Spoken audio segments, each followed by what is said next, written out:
today's World Insight. Chinese Premier Li Qiang does the rounds down under in New Zealand and Australia. What do the Chinese Premier trips mean for China's relations with these countries?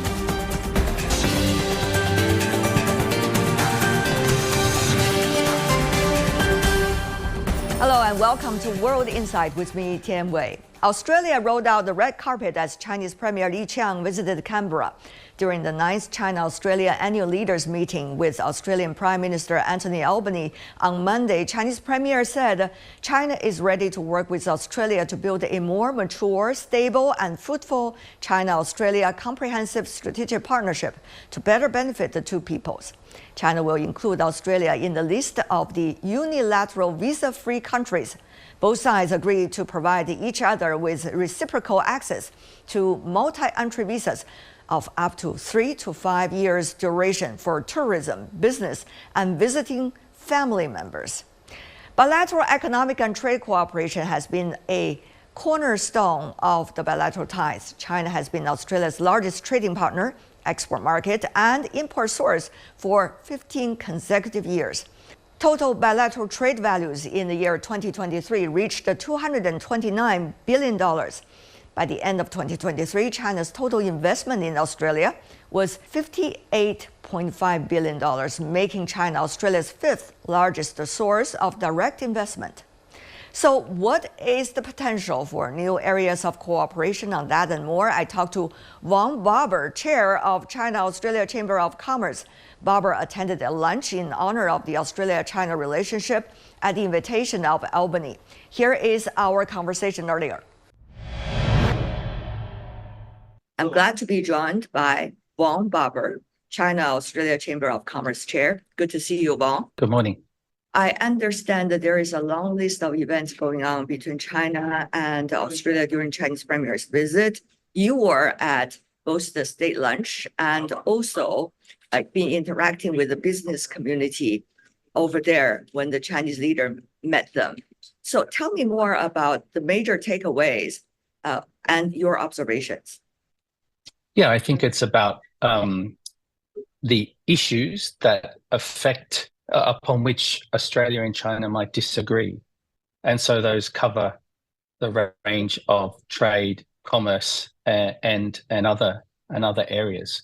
So the political leaders in saying this are saying that where we disagree, we're going to manage those disagreements so that it doesn't impact the broader relationship, so that we can continue in a stable and predictable way going forward.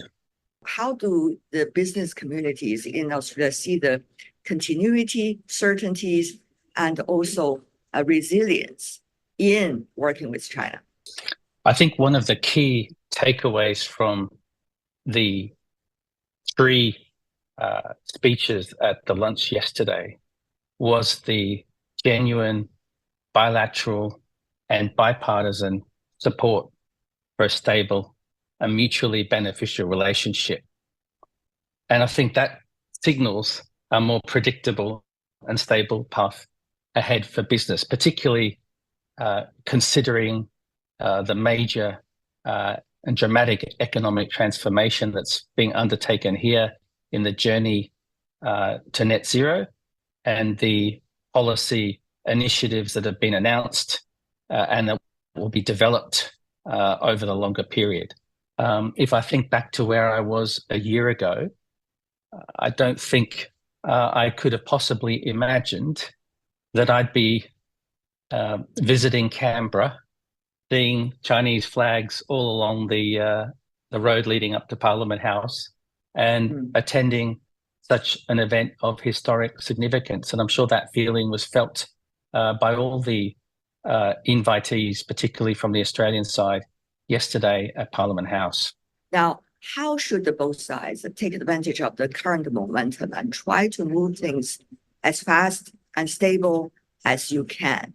What are the starting point? What are the business people around you are already beginning to do? As a first step, to understand properly understand the policy objectives underlying the initiatives that have recently been announced, the goal to make Australia a global renewable energy leader, and how the government seeks to work in partnership with the private sector to make that happen. That's the first step. The second step, obviously, is to understanding what capabilities each side has, what each side, what each companies can bring to the table. And it's reassuring that there are conversations taking place in that direction, including today at the CEO roundtable in Perth. And then I think it's important to be innovative in structuring these business arrangements in a way that aligns with the recent policy announcements, particularly what's called the Future Made in Australia initiative. Australia, where you are, how do you see all these events taking place related to the area of green transformation? And how would you articulate what China wants and what Australia can offer the other way around? I should say that Australia doesn't have a domestic car manufacturing industry or sector. So it will need to realize its objectives in sustainable transportation, relying on bringing that capability to market here. And the same can be said about other areas in renewable energy, in critical minerals processing, in battery production and recycling. While it's a large land mass with rich resource endowments, it's relatively small population, and foreign investment is a key part of being able to realize those ambitions. And that's why I think it's helpful that the Australian government recently, before and in the budget, has sought to be clearer to provide clarity to business. Chinese Premier suggested during his interactions in Australia that Australia can be a great bridge between the East and West. So how do you articulate this interesting role as the Chinese believe Australia is? And how do you think take better advantage of that role while at the same time be able to proceed with that role stably?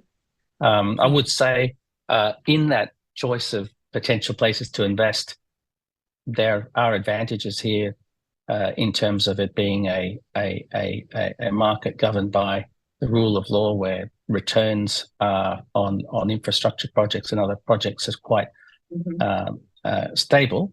But yeah, I agree with your proposition, and the benefits of collaborating with China are not just to be had in the Australian market, but I think also in collaborating with Australian companies in third country markets in sectors relating to areas where Australia has strength, such as mining and related infrastructure projects. So good news, of course, is the visa issue, and both sides have been providing each other with some preferential policies.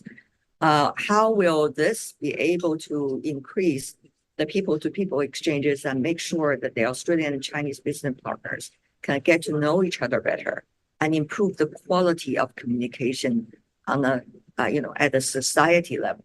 I remember attending an event in Shanghai about a year ago, and one of the speakers said, "We're competing with what headquarters is reading in the Wall Street Journal, which is different from the situation on the ground."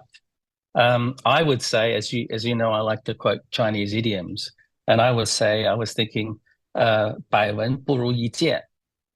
And that's relevant, I think, to two important groups. You've talked about business executives from head office coming to meet with their teams, their customers, and their stakeholders in China, so they can get a better appreciation, sure, of the risks, but also of the opportunities on the ground in China. But I think there's another important group that can't be overlooked, and that is tourists. And this is because of the importance of public opinion in giving politicians the headroom to make bold policy decisions. So I think it's a very positive thing to have business, but also tourist visitors coming to China so that they have their own frame of reference. How would you articulate this interesting current relationship from your personal experience? One thing that I say is we're faced with a more complex, uncertain, and to some extent volatile global environment that at any time during my professional lifetime. On the second level, at the national level, governments are balancing competing objectives. I talked about some of them before. We've got the current cost of living crisis, for example, in Australia, against having to pay for the transition to net zero while balancing economic prosperity and national security objectives and aligning them. And then finally, we've got societal expectations towards governments and businesses that are evolving in response to these pressures and developments. So that's a very challenging environment for business. Yes, it's a complex, dynamic situation, but I think businesses are becoming more adapted and realize that this is really the new normal for operating businesses that operate across borders. And I'm quite positive that Australian companies have learned from the experiences during and coming out of the pandemic in this respect. Wong Bubber, thank you so much for joining us. All the best and have a great trip back home. And you're watching World Insight with me, Tian Wei. Still to come in the program today. Chinese Premier Li Qiang visited New Zealand and Australia. What do the Chinese Premier's trip mean for China's relationship with these two countries? Next.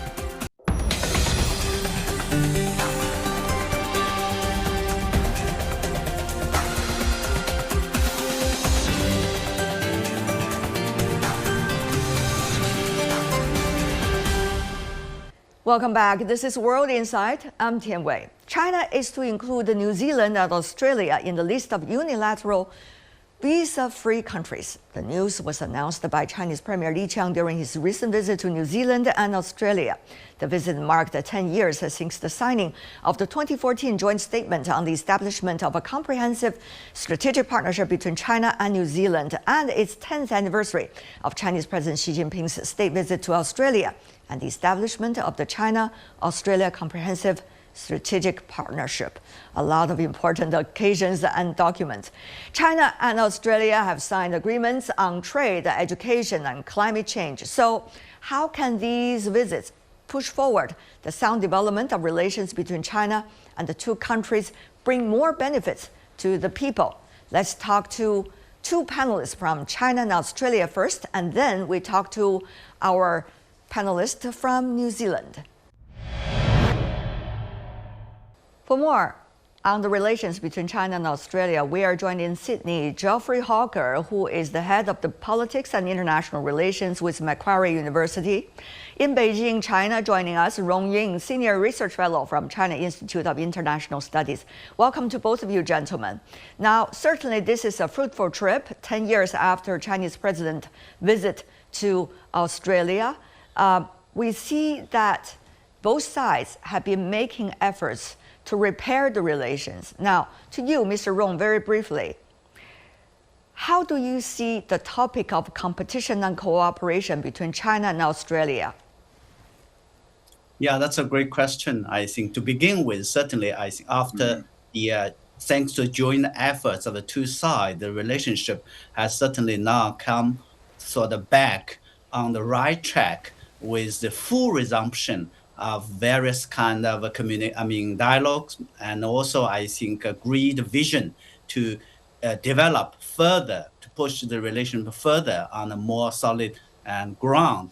And the question raised about how to manage or the issue of competition and cooperation. I only want to say that the one of the major consensus or understanding between the two sides during the visit is that while recognizing the relationship is complicated, there are differences, there are competition and cooperation. I think they all agree, the two sides agreed that the relationship should not be defined by differences, and rather it should work together for cooperation. In the meantime, find a way to address the differences. In one of the sentences in the joint statement, one would easily find something like continue to manage differences and build greater understanding in bilateral relationship.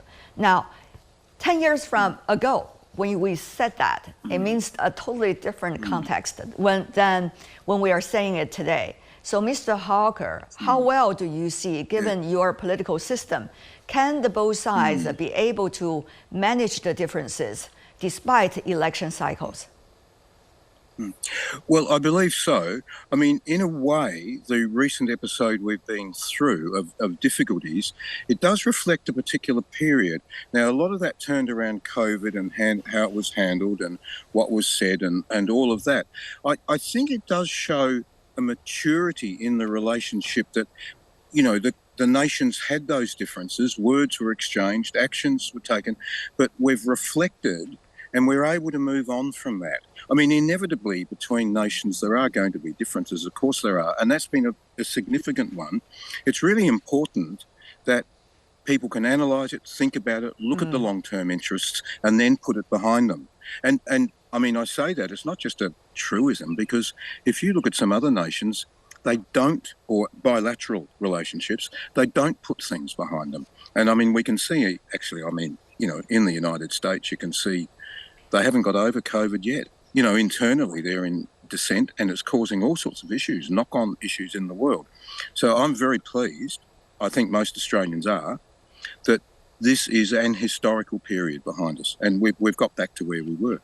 There's work to be done, I know that, but we have made that change.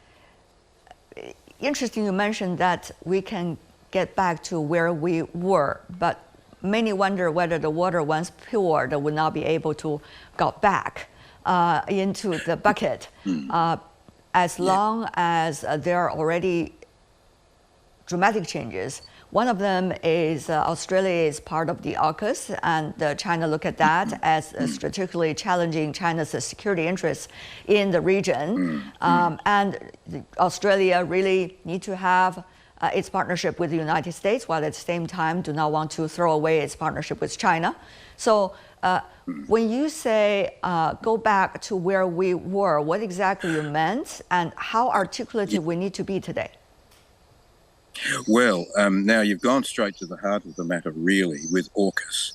I mean, I'd have to declare, like many other people, including people far more technically expert than AUKUS is, from my perspective, a very grave error in all sorts of senses. And I admit that if AUKUS were to get into place and it was to attract other nations, then that's a very negative development in my view, extremely negative.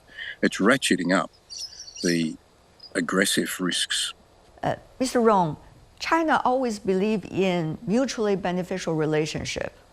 I mean, both China and Australia are looking at trade and economic ties, believing this is a tremendous opportunity for both sides, especially at this challenging time. But how is China articulating where Australia is and its reality in working with the United States geopolitically and possibly strategically with China on economic and trade issues while trying to be a bridge between the East and the West? How is China articulating Australia's role? How would China try to maintain a stable attitude and a stable approach to Australia, despite of the changes that country might have experienced and might experience in the future? For China, what concerns China is that these moves, these issues should not pursued at the expense of China's legitimate security interest. Yeah. Number one. Number two, it should not be part of the agenda to contain China. And this is, I think, and thirdly, it should also not use China as a pretext to interfere or China's interest. For example, a lot of debates in Australia, I mean, particularly those for this AUKUS, are using or the so-called the situation, the tension across the Taiwan Strait. China's rise, China's development does not, I think, threat Australia's interest. Rather, it presents huge opportunities for Australia, as we have seen the economic trade relations in the past, but also for the region and the world at large. Right. And China want the Australian side to recognize this reality and working together with China to ensure that the potentialities, the complementarities of the relationship will fully exploited, so that the relationship would be put on the right track for stability and maturity. How to maintain this momentum as things are developing very fast? There are always events of the day that might spoil the soup, as they say. But if you look at the middle and the long term, people might look at the bilateral relations in a very different way. First and foremost, of course, we have to learn good lessons from the past ups and downs. Secondly, of course, we have to continue the momentum of the high-level sort of exchanges, interaction, and various levels of exchange, as we have seen, now put back on the right track. Last but not least, I think people interaction. That again, I've seen one of the major outcomes of it is the visa issues, right, the panda issues, and also other related issues. Rong Ying, Geoffrey Hawker, thank you so much for both of you. You're watching World Insight. During Chinese Premier Li Qiang's visit to New Zealand, both sides officially launched negotiations on the services trade as part of an update to their free trade agreement. The two countries also signed a number of cooperation documents in various fields, including service trade, business environment, export of agricultural and food products to China, science and technology, and etc. On that and more, let me talk to David Mahon, founder and chairman of Mahon China. Mr. Mahon has been living in China for decades and certainly have been on the China-New Zealand relations for a very long time. Good to see you, David. Good to see you, Tianwei. Now, your overall view about Chinese Premier's trip both to New Zealand and Australia, given the latest statements from all sides. It's a very interesting trip. When you think of the seniority that it represents in terms of China's relationship with both countries, in one way, the two countries are quite different in their history of relations with China, but they share a similar dilemma, and that is that they're being drawn more and more into the Washington sphere to contain China, something which Australia is now an active participant in, whereas New Zealand is not. Yet there is a drift in Wellington towards Washington, and I think China is aware of this. And while New Zealand is a country with very little political agency, we have a long independent relationship with China. We are a non-aligned country in many ways. And so I think it shows that China does care. It wants to keep this independent relationship. I don't think the messages out of New Zealand were that clear. The meetings, of course, were convivial, but the summary by the Prime Minister was mixed. We spoke about hard things, he said, something which is not that diplomatic. I think playing to the populist base in New Zealand, which has been absorbing Western media and has moved to a slightly anti-Chinese position. So I think in both countries it was mixed. In Australia, that was different. Australia is in a very interesting position. They will continue on the path they're on, closely linked to the American security sphere, but are pleased to be engaged with China once again, which of course is true because commercially China is very important to Australia. So it looks good. Everyone says it's been a great success. I think there is more detail, more subtlety to it. All right. Focusing on your own country, New Zealand, its relations with China. Over the years, New Zealand has been well known, at least to the Chinese eyes, for independent thinking when it comes to strategic choices and geopolitical choices, and also try to work with all parties on different issues. Now, of course, Washington always extends the olive branch to New Zealand as well. Meanwhile, China has been keen on working with New Zealand on different fronts of cooperation. So how do you observe the latest visit in that bigger context?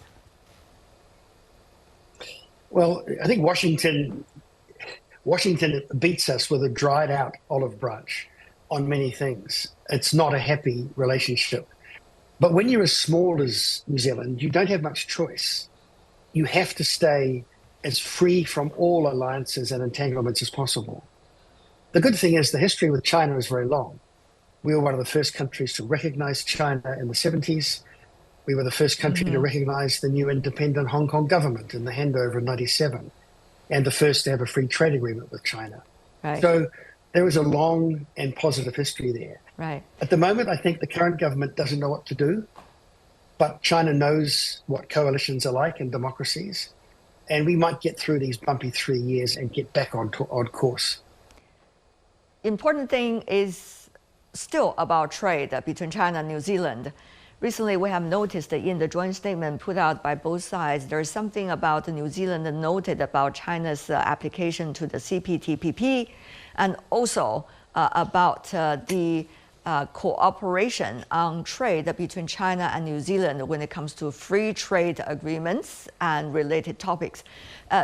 In that regard, how much of confidence building and catering to each other's needs in trade and economic ties would help each other to better understand the current circumstances and be able to weather some of at least the small storms?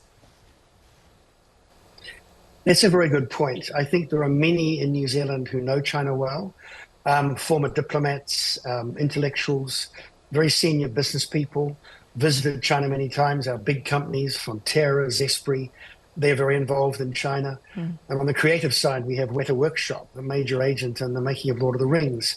They've got a long relationship with China. So these voices are not muted in New Zealand. There are a lot of people speaking to government, and I think within the trade negotiation culture, there is a good sense of how such things can be used. So I think there's a genuine wish, both in the bureaucracy and in the commercial world, to do what we can to work with China to help them to join this huge trade alliance, which of course is in everyone's interests.